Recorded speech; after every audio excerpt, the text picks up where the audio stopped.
Viewers in southeast Georgia now seeing the impacts of Ian.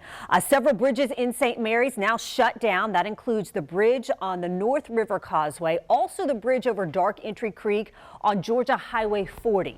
Okay, now to these pictures that we are getting in from the riverfront in downtown St. Mary's. Due to Ian, you know, this is a area prone to flooding, and you can see the water pushing up against those businesses. You can see those coming in. We even have a picture, if we can pull it up, showing inside this store. This is the markets downtown, the water in there. You can see the pumps trying to get that water out. We appreciate all of you who are sending us these pictures.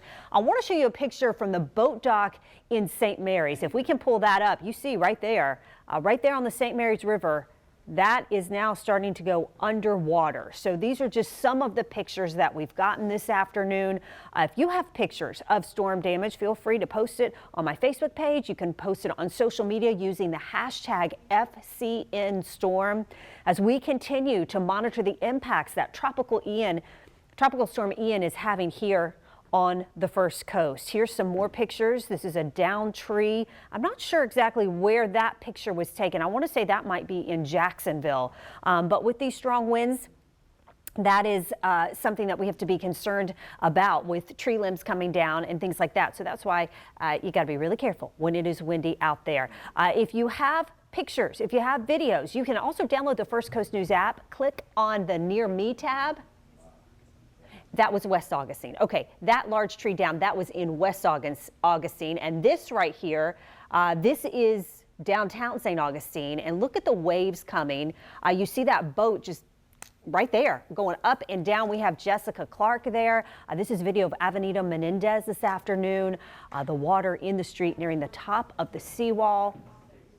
And you look at the palm trees right there blowing back and forth. Okay, more video this afternoon from St. Augustine. A viewer sending this from Riberia Street. This is in the Lincolnville area. You can see how flooded the streets are there.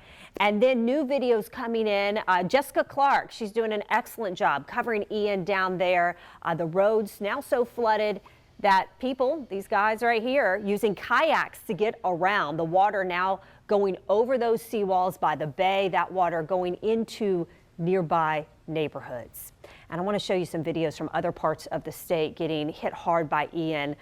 Tampa Bay, if we can talk about the Tampa Bay area, it was mostly spared from the worst elements of Hurricane Ian, despite what they initially were expecting. But a lot of places still saw some minor damage and flooding. This is what it looked like on the southern side of the bay in Bradenton.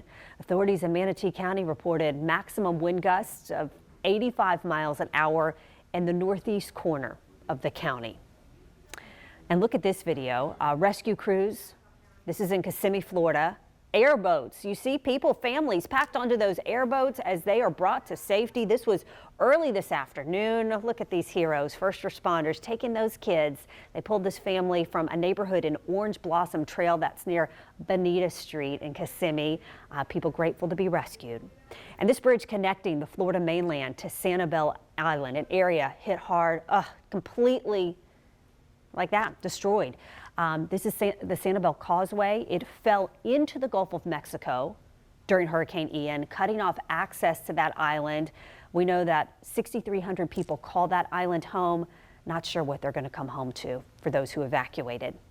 A new video today. This is flooding in Orlando. In downtown Orlando, that lake breached its banks, sending water there into the streets. You see those cars sitting right there in the middle of that floodwater.